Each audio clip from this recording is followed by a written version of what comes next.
Here. Here. All right. Members of the audience are welcome to ask questions and share insights on committee of the whole agenda items as they are being considered by the school board. Please raise your hand to be recognized by the board president.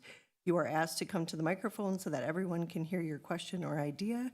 We ask that you keep your comments focused on the agenda item being considered. I'd like a motion to approve the agenda, please.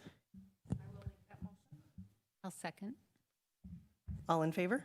Aye. Aye. All right. And tonight I see we have the new elementary school principal, Chris Berghammer, in the audience tonight. Welcome. And we also have Jesse Rabati, who will be sitting in now on our board meeting. So welcome to you, Jesse. All right. Moving on to presentations. Item A, student, staff, and community recognition. There are none of those this evening. And we're looking at item B, the referendum project update. Brad Kunkel from CISA 10. Good afternoon. So, moving forward. Yeah. Okay. So moving forward, what we're going to do is just go through pin by pin, you know, where those items. I want to preface it. Summer's labor shortages, real lead time, validating options, a lot of things going on. I do want you to substantially complete larger projects that we have. We'll expect you to be able to, I'll go through. So, exterior door replacement, the elementary school, we're still definitely hopeful.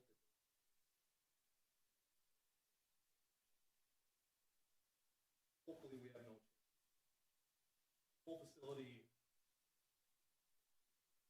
Well, that is looking to be existing building.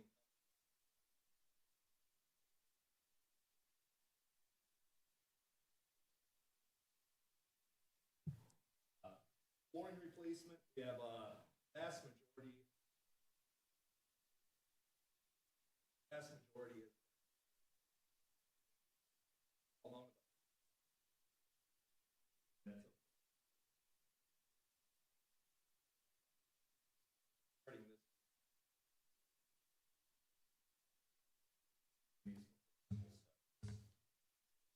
gym floor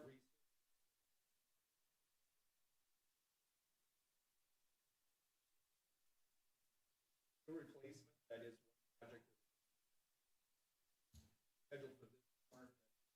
Next cost it.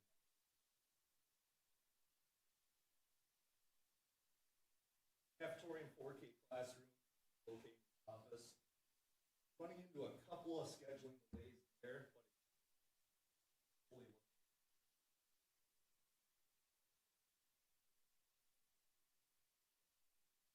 furnish that.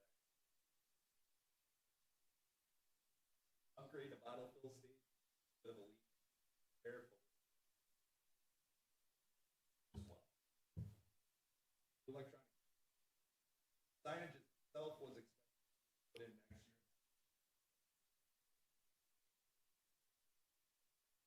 This summer, we're going to saw an elementary school leak, bit of a leak. But they are on schedule.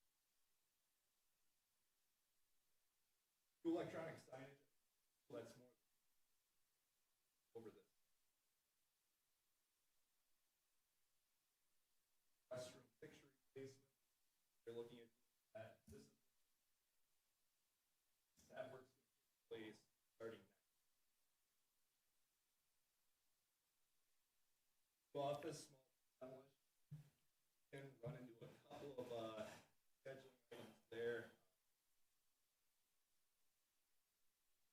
They are making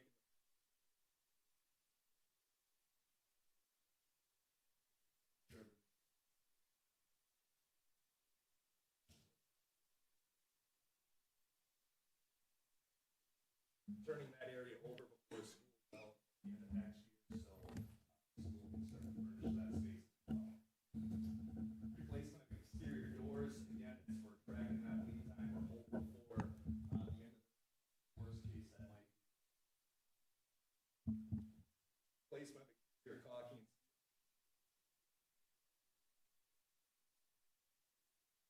Replacement of windows for the elementary. And roofing replacement, back in availability.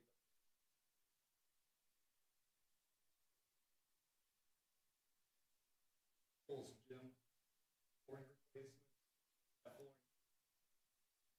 new acclimate, or what space.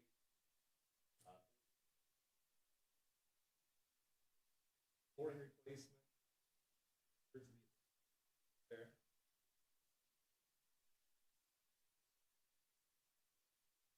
Exterior lighting upgrade, pull back and forth substitute there, or starts in there. May not get it all in, but it's for you.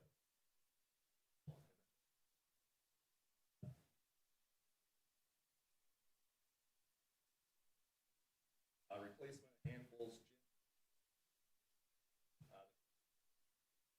Those are expected. That being done. Handfuls, gym bleach.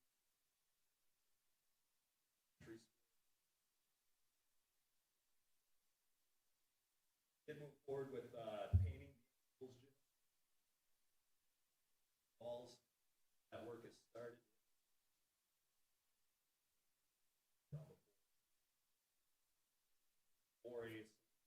Or covering.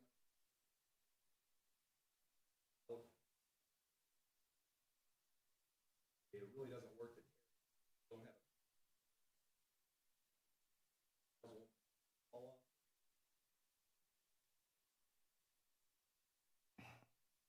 Very durable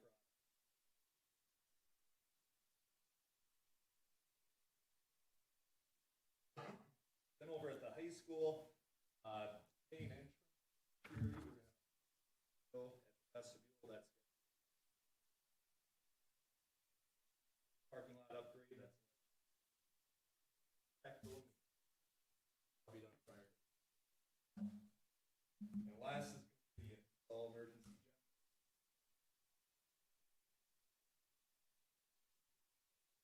Largely still on schedule.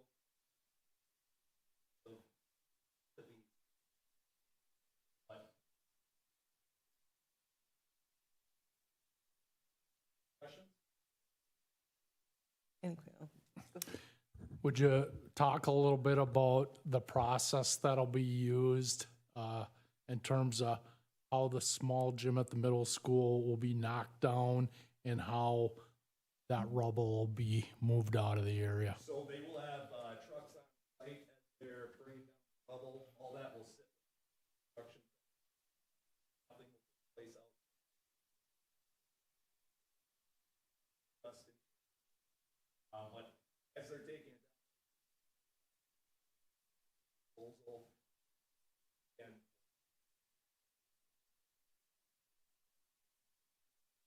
but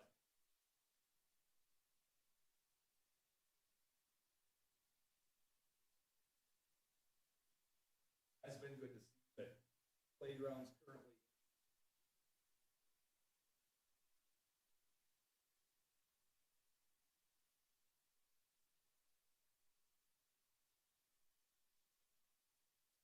How many days do you estimate then that knocking the rubble down and removing it will take? They are hopeful that they can get it done. Days, but they sure that there's no work on getting the gym done first. We have some walls up.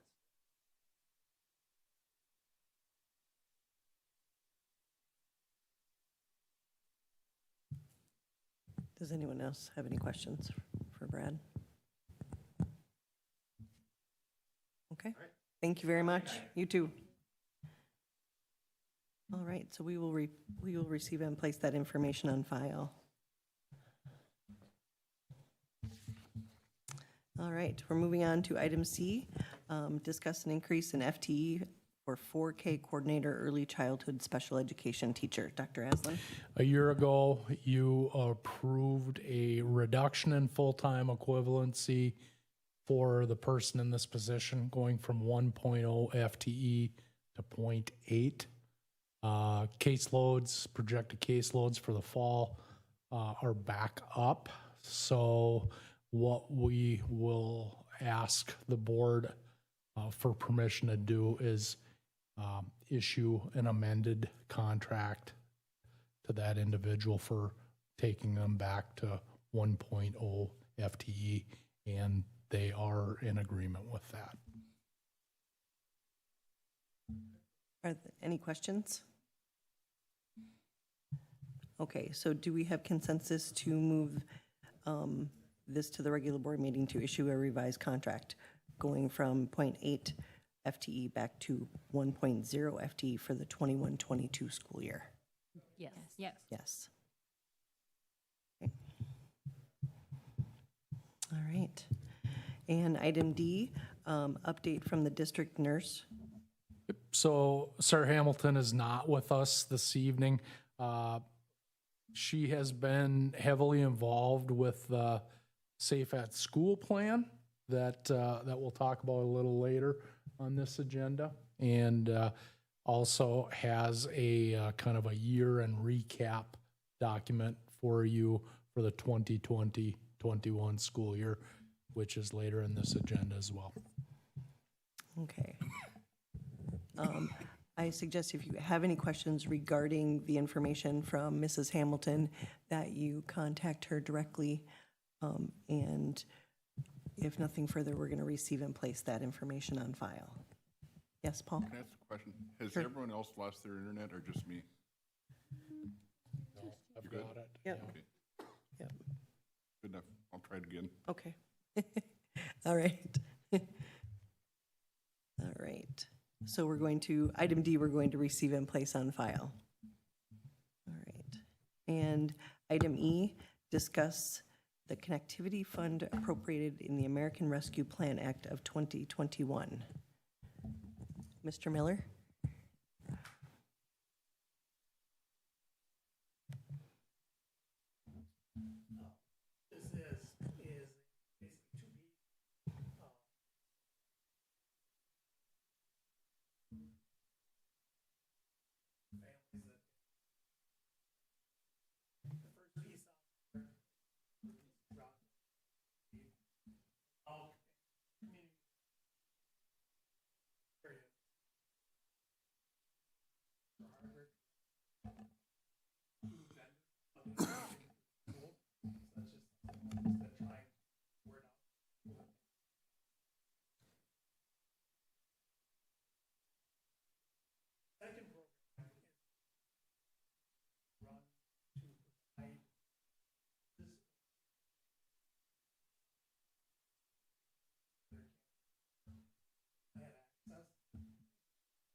Okay. Does anyone have any questions for Mr. Miller? Okay. All right. Do we have consensus to move this to the regular board meeting? Yes. All right. And now we're moving to item F, discuss the PSC Public Service Commission Broadband Grant Letter of Support. You can come back up. I should have just had you stand there. Thank you. Start of the long-term solution of broadband. Yes, free county. And hospital, county, city.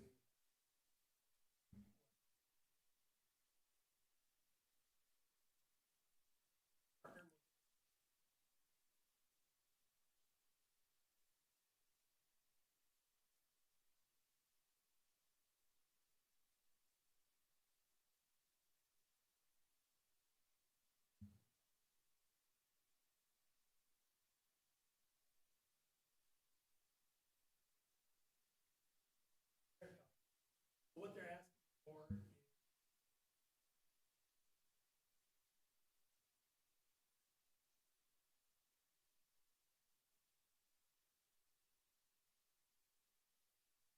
proving that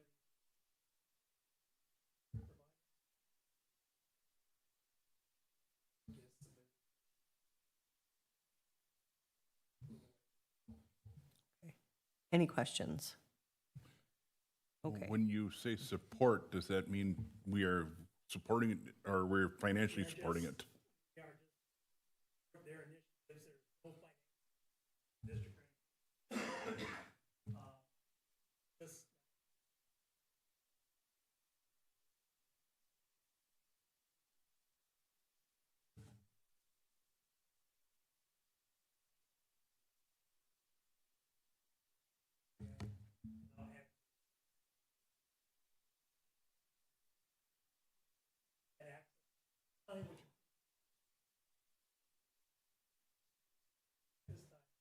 all they're just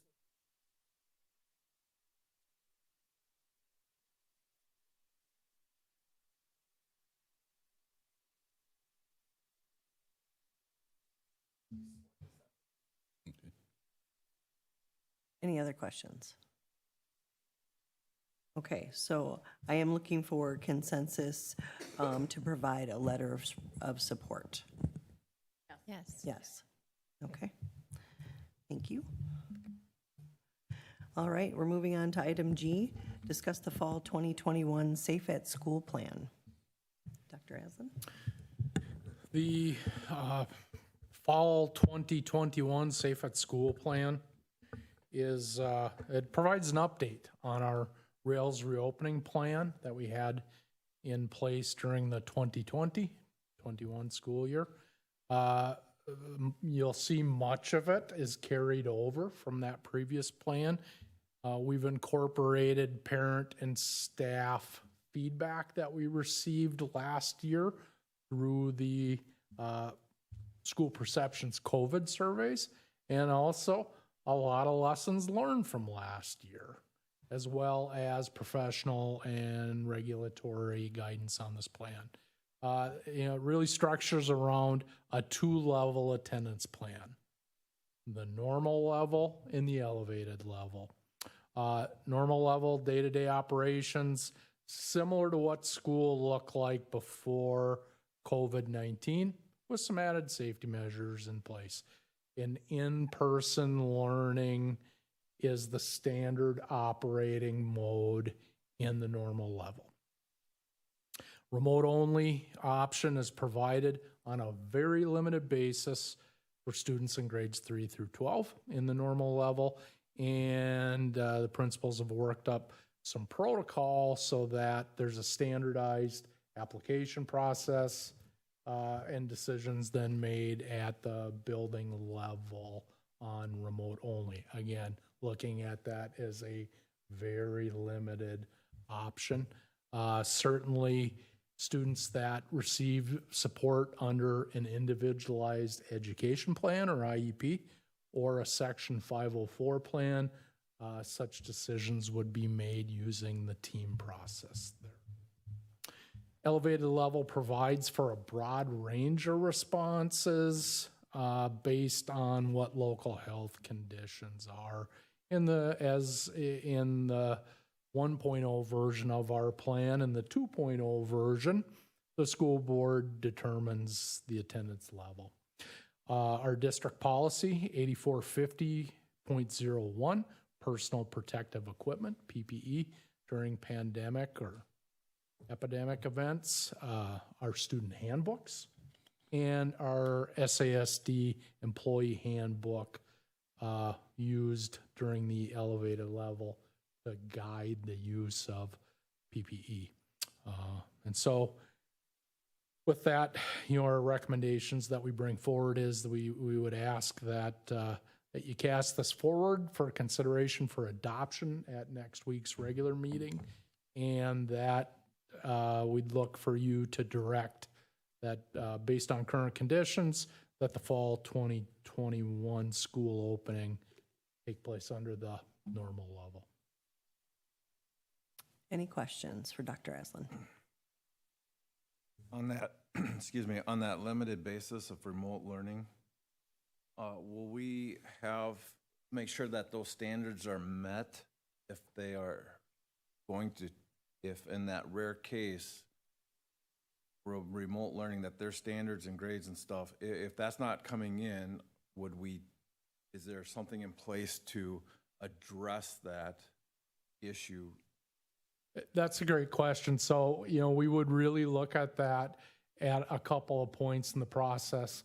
The first would be the initial vetting of applications for parents that would request that. And we know that remote learning didn't work for all students. And so, again, those decisions will be made at the building level. But, last year we had pretty well taken anybody who requested remote only learning up until we hit the number of spots that were available. Part of our lessons learned is we need to have a little more controlled process going into that and a little bit more objective and criteria based. Then there's a review process at the semester point, because a commitment would be for a semester, and students that are not experiencing success, but obviously we do some troubleshooting along the way, but when we hit that semester point, students that just wasn't working for, then we'd look to bring them back into the face-to-face format. Excellent, thank you. Any additional questions? How many more years would you think remote learning is going to be available? I really couldn't speak to that just because we just can't know what the pandemic conditions might look like going forward. The reason I'm asking the question is I heard a group today that was talking about wanting remote learning full time, even after the pandemic's gone, because it worked out so well for their family. And So I think there will be that small slice of our student population that is the case, and we sure don't want to take that option off the table. But in terms of predicting the future, I would say for 21, 22, and I wouldn't make any estimates beyond that, again, because I just, it's tough to know what the pandemic situation will be like, and let's talk about it again in a year. I'm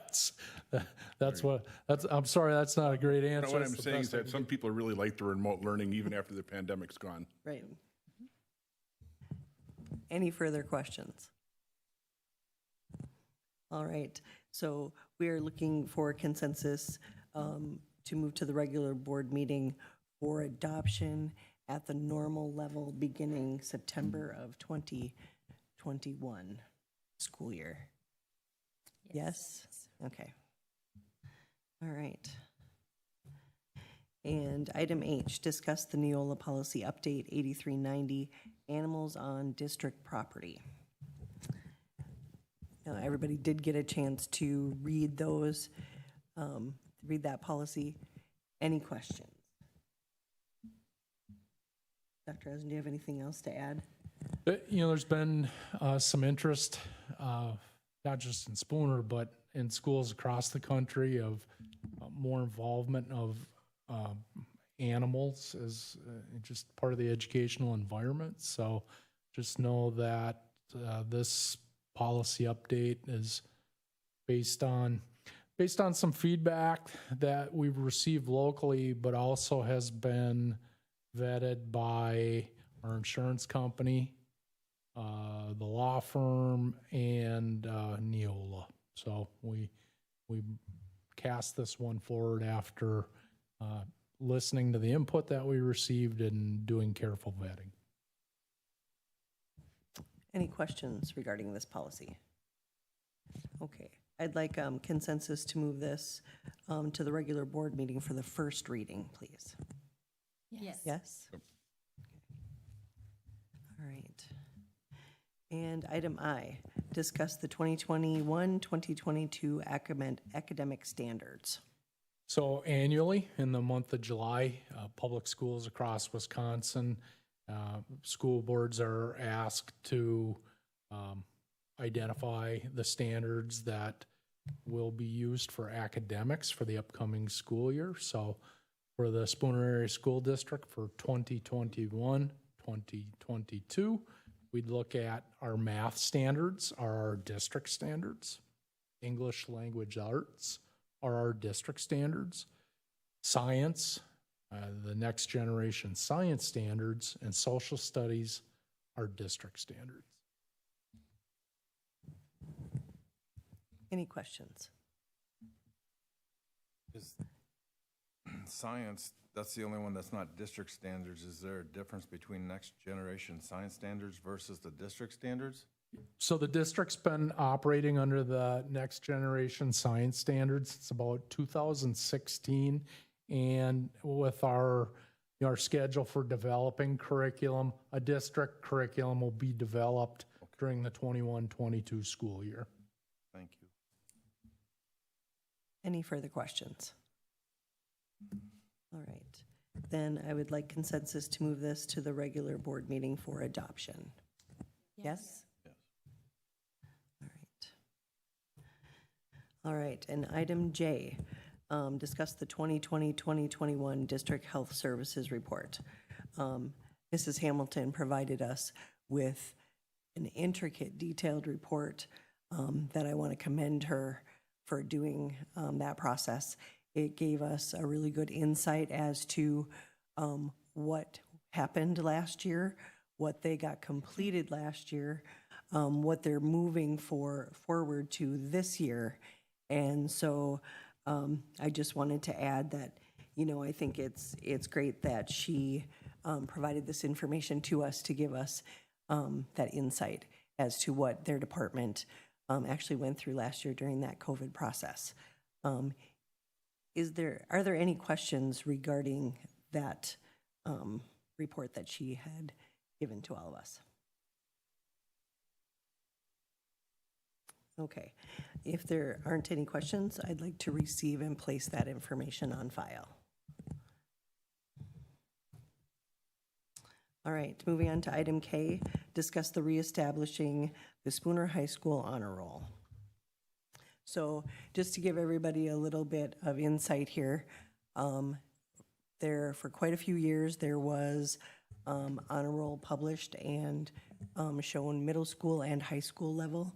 We've had some discussion back and forth.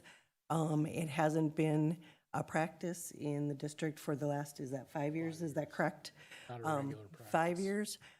So tonight, we're going to have a discussion on whether or not we should be bringing back that to the district to, recognize those students for their academic excellence. So with that said, I'm going to open up the floor for any discussion. Is there a recommendation from our administration whether we should or should not, and what would be best for our students?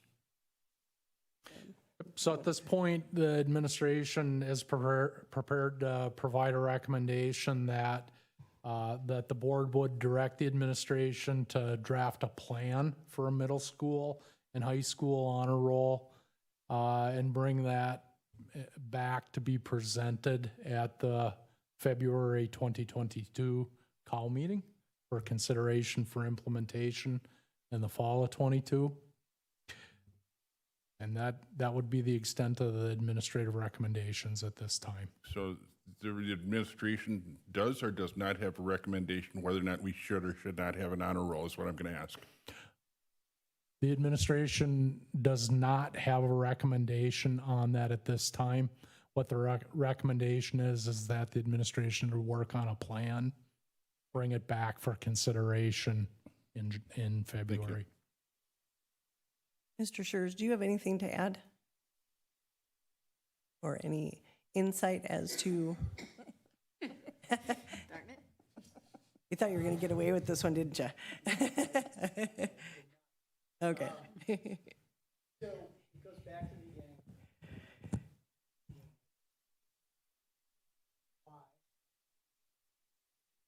Why? Oh, Yell, I guess. okay. So looking back at it, now why was so I looked into it myself, the equity issue, what are we one of the things that I found through the process and recognized free and reduced represent about 14. So, you know, that was one of the reasons why the board got forward.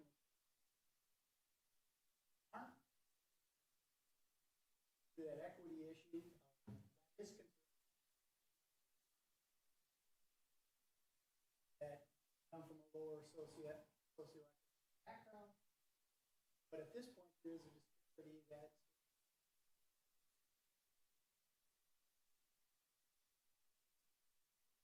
and I'm speculating, is that one of the reasons why the board went away from it?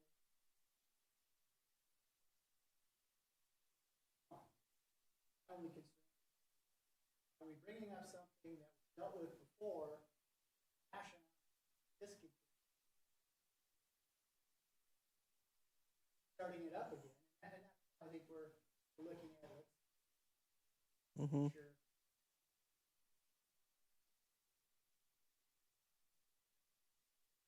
Go ahead. So just so everyone has a sense, numbers wise, what percent of the students would in the high school, based on your last year's numbers, would fall in that free and reduced income category? So if you would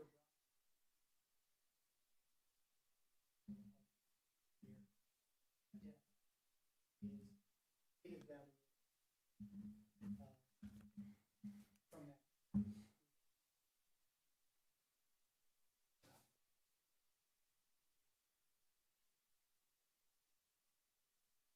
And overall, our percentage.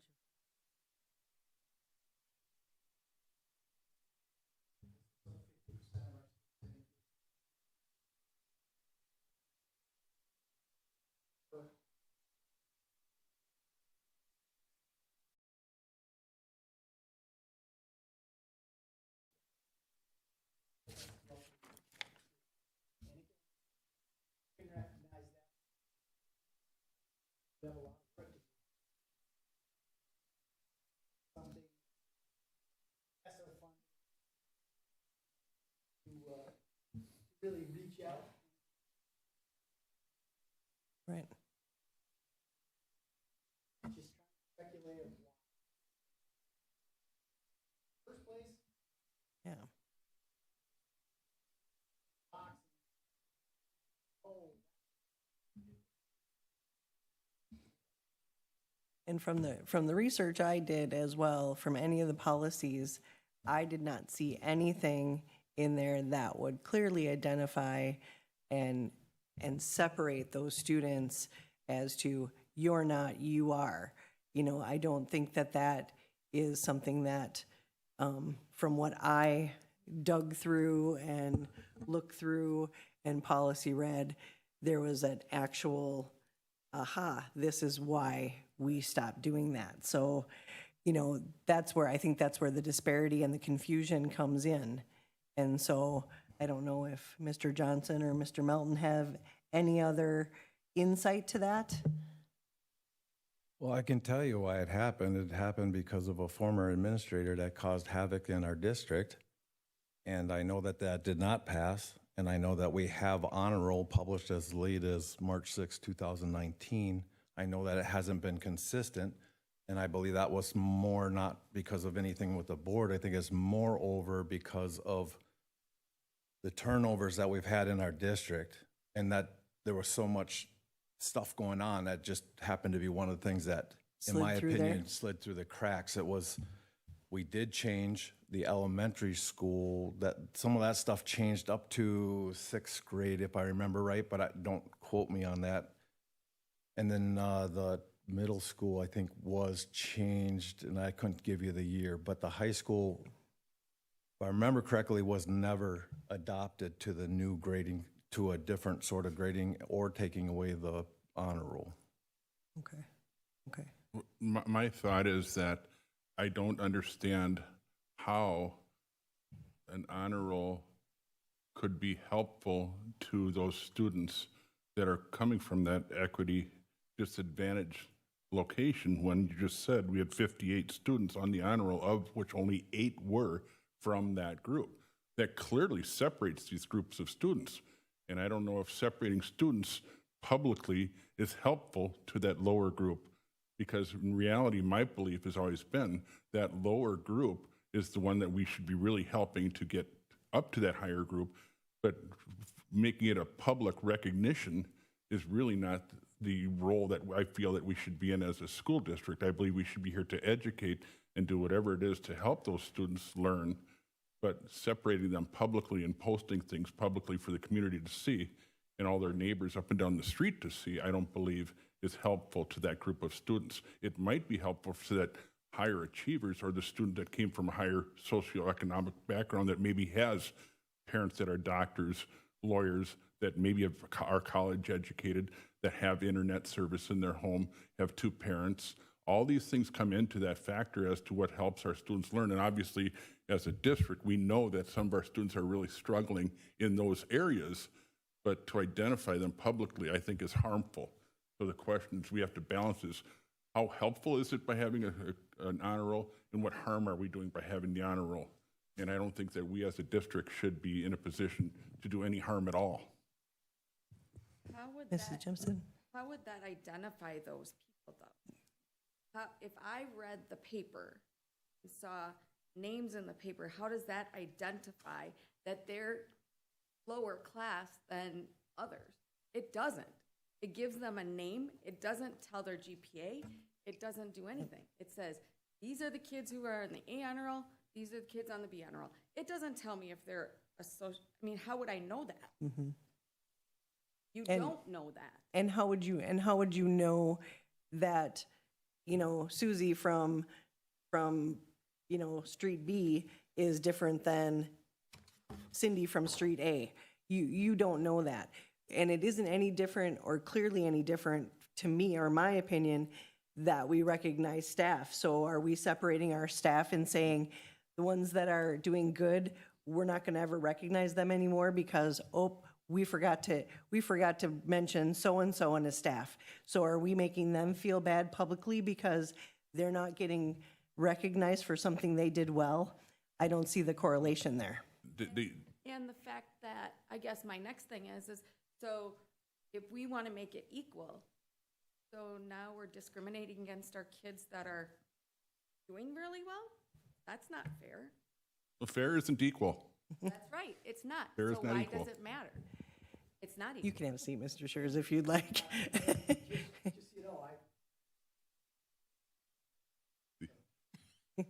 But clearly, the students identify who did and did not make the honor roll within their own status of their group of people. I don't Which think our kids. there's been studies where students who are more disadvantaged that come from those areas of homes that are disadvantaged just simply won't try any harder because they've tried so hard before. It doesn't mean anything to them anymore. It's irrelevant. It's like if you can't We posted improve. it's irrelevant. We need to work with the students to help them. We don't need to identify them as being someone. We aren't but identifying them. of course you are. By not having their name on that list, you have identified them. It's clear. No. You don't have to say that they're not on the list.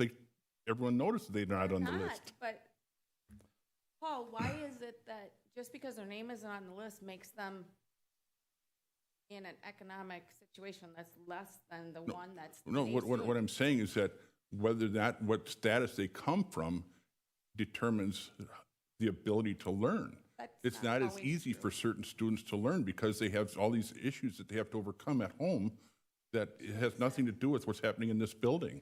To an extent, I will agree with that. Yeah, and but that's what not I'm s- always. Oh, of course not always. There's always going to be the superstar that you never does their homework and gets straight A's all the time, but there's going to be others that, But you can't sit there and say, to me, I'm sorry, my opinion is, you can't sit here and say that it's not fair, but let's be unequal to those that are A students because we don't want to hurt those that are not. If we're going to be equal across the board, we have to be equal to those who are and those who are not.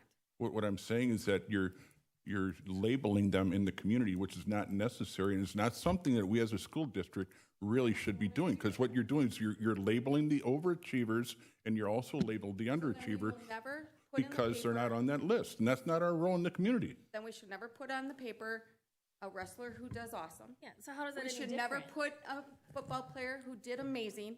We should never put anybody in there that did a music thing at all. Don't put anybody who went to state for forensics.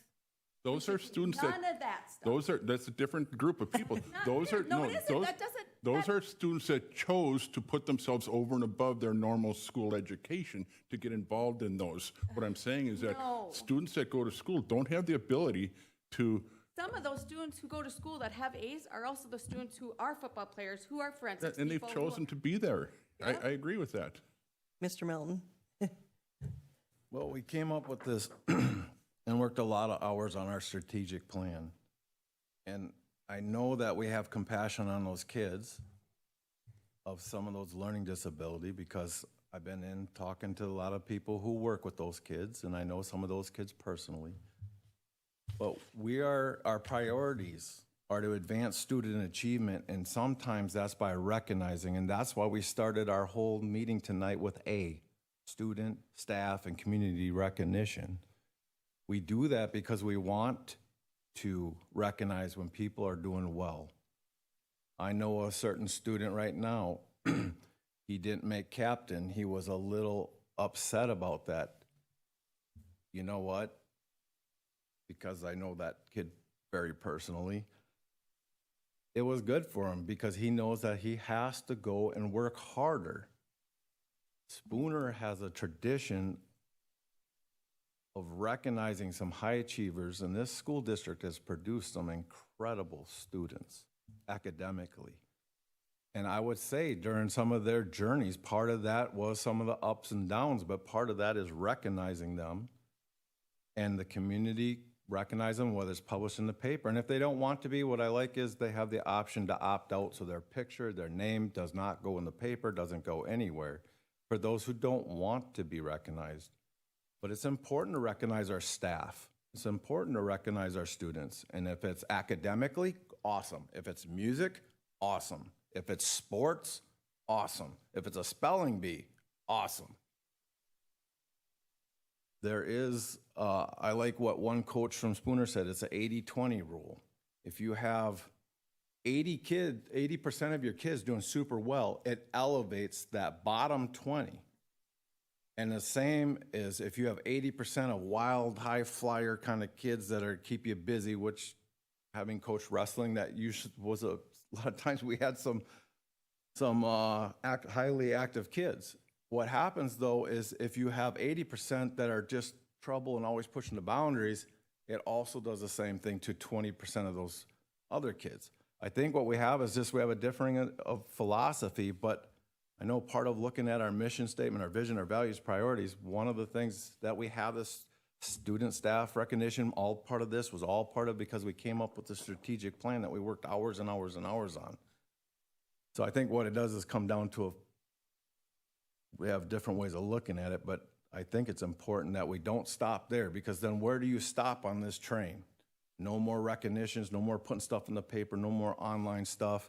And then you start griping and it creates more problems than it was in to begin with. So that's just the way I look at it. Just all the hard work we did on the strategic planning. This honor roll was never supposed to have left in the first place. We never approved that. That never happened. It's just because of some of the things that happened, it fell through the cracks. It is what it is. And now we're just recognizing, hey, it fell through the cracks. Let's put it back to where it was and get this going again. And that'll come to a vote, I hope. Okay. Any further comments? Okay, if not, I'm going to ask that we have a consensus to move this to the regular board meeting to direct the administration to draft a plan for consideration for the fall of 2022.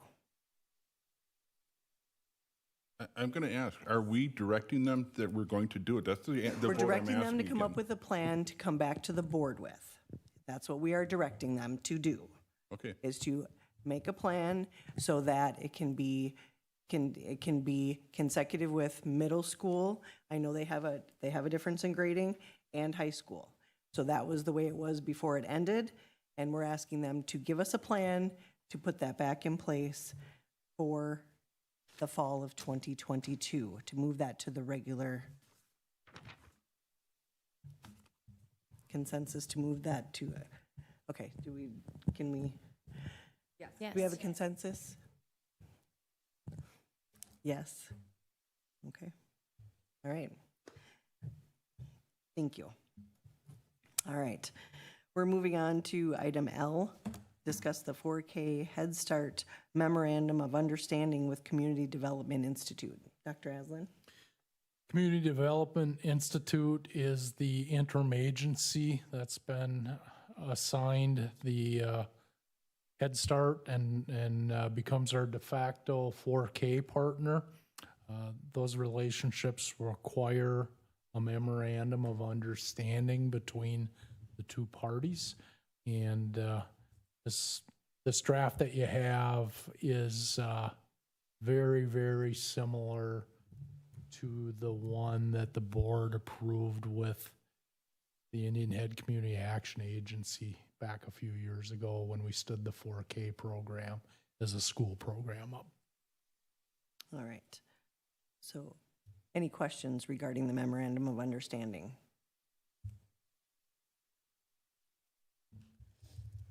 So Okay. this will be interim for the upcoming school year, and other options will be explored. What the Community Development Institute has indicated to us is, as an interim agency, they anticipate running that set of programming for 6 to 12 months. And in the meantime, the federal government will go out for requests for proposals again, and then more permanent solution and arrangement would be put in place. Okay.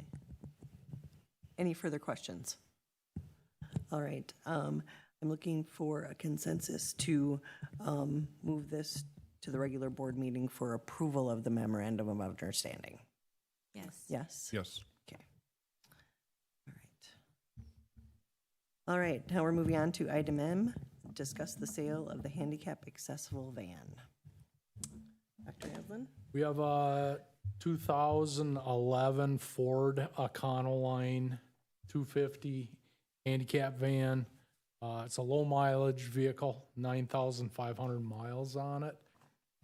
It has not been used for a number of years, and for the foreseeable future would not be used. We've received an offer for this van from a community entity, and I get some insights. Mr. Predney reached out to the vendor that we originally purchased the van from, and they were interested in buying it at a figure less than what the offer is. And we know that vehicles, particularly vehicles that have specialized equipment like handicap access equipment,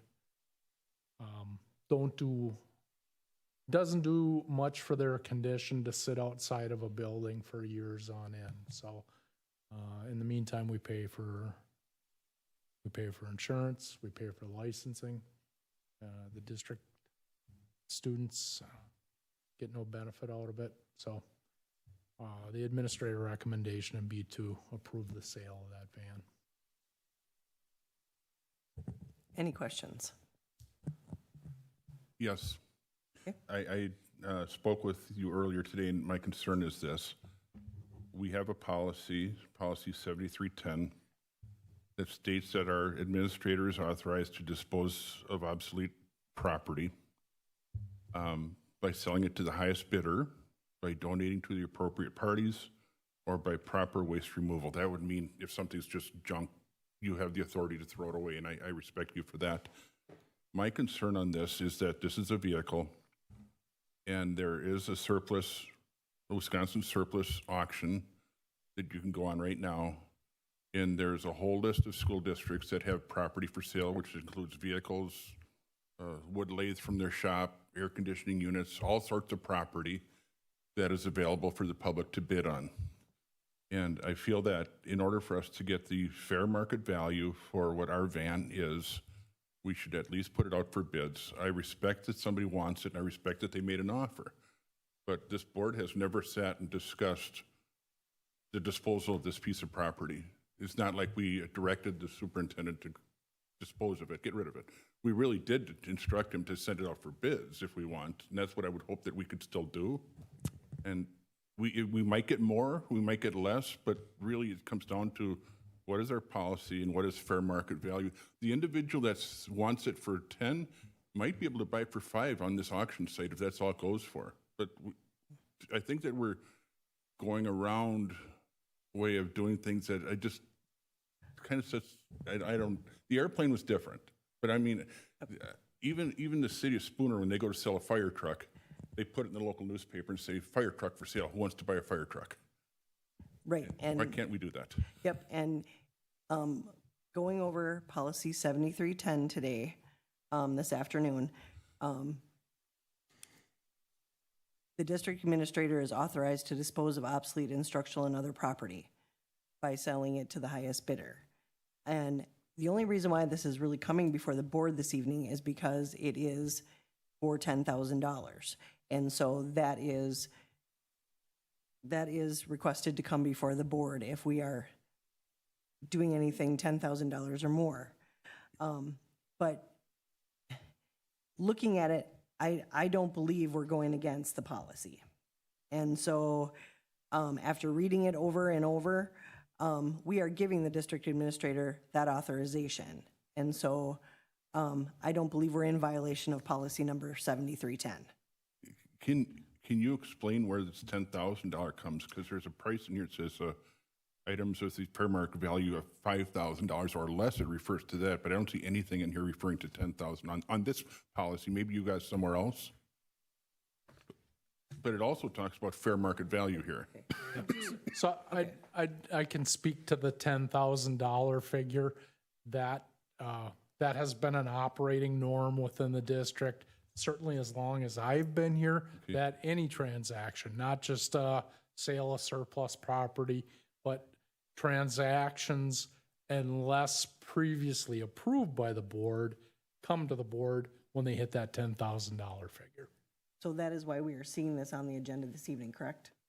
Yeah, that's correct. So, I think if you were to look at that policy, it provides those parameters if the district administrator is to dispose of that property on their own initiative. What it doesn't say is the school board is required to put items out for bid. And, I would say you have some precedent within the district. A handful of years ago, you had a pretty significant sale of property that had been in storage. And, that too was not let for bid because it was a board directive to conduct the sale.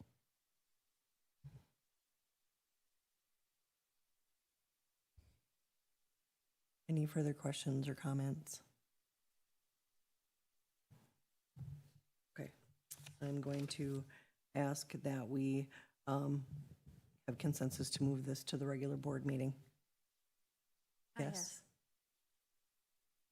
Okay. All right, we're moving on to item N, discuss the sale of the Anthos and SES gym bleacher boards. So as per our plan prior to demolition starting, we did secure the boards from the Anthos gym bleachers and from the elementary school bleachers.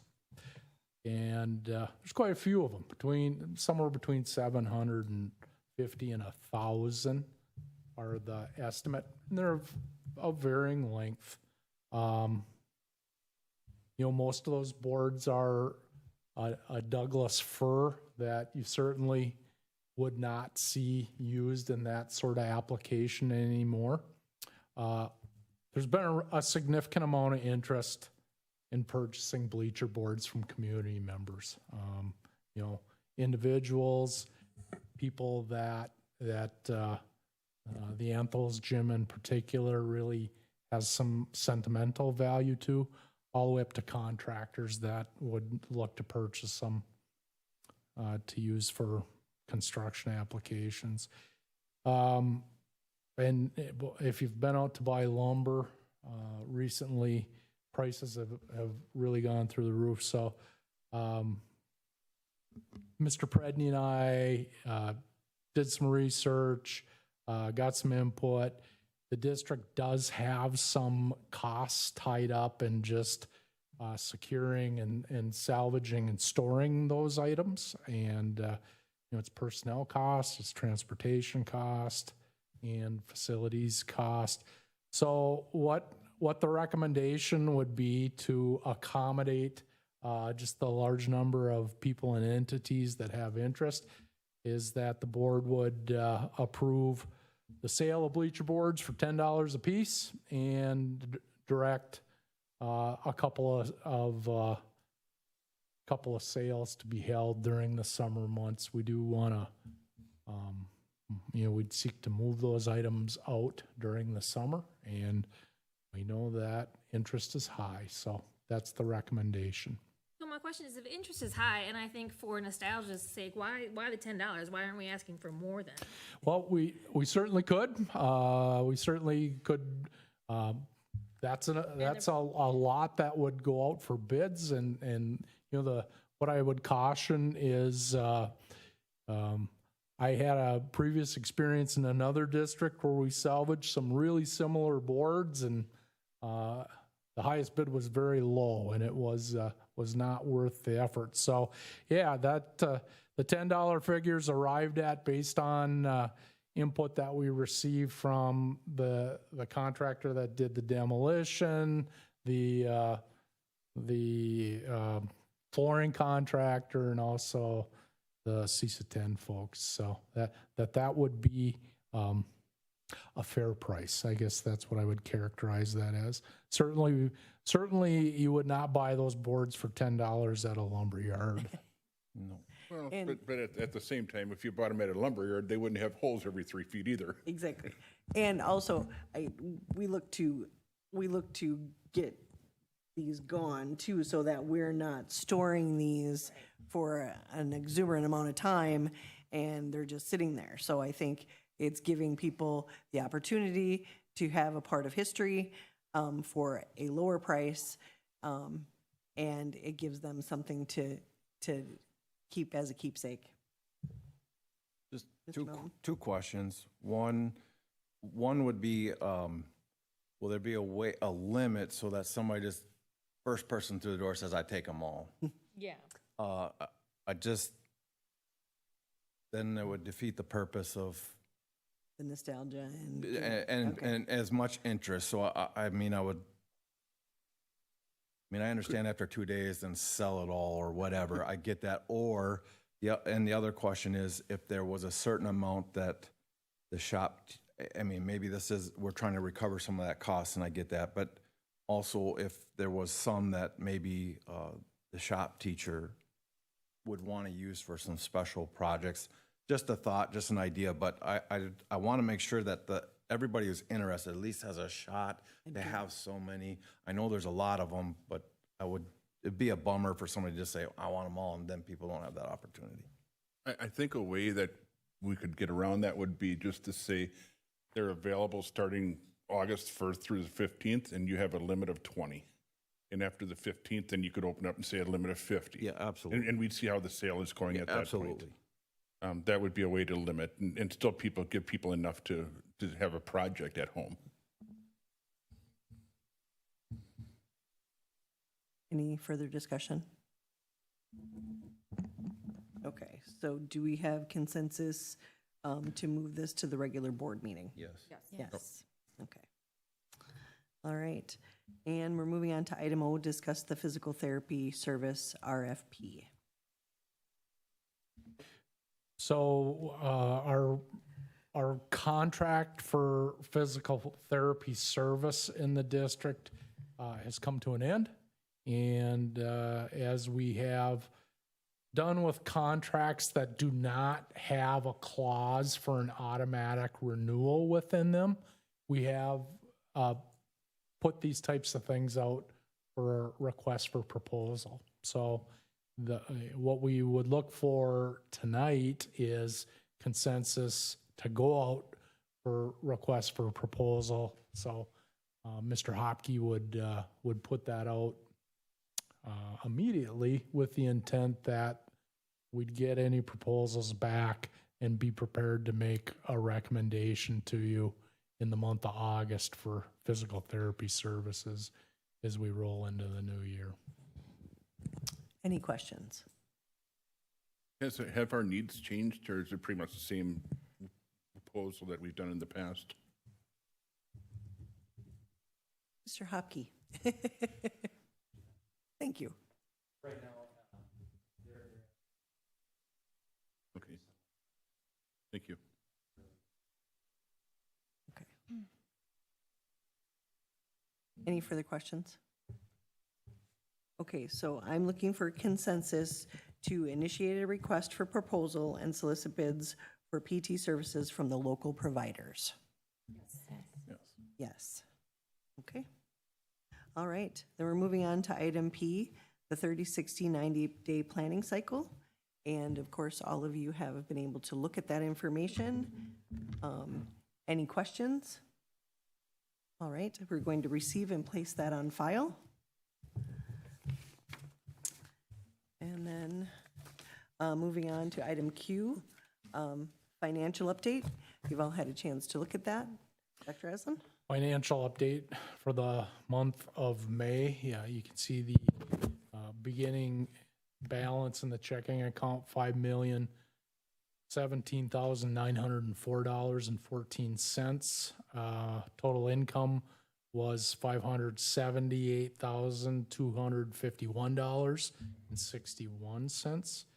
Expenditures were $1,366,407.43. So cash on hand as of May 31st, $4,229,748.32. Any questions? All right, we're going to receive and place that financial update on file. And then item R, approval of the vouchers. Everyone's had a chance to look those over. Any questions? Okay, do we have consensus to move that to the regular board meeting as part of the consent agenda?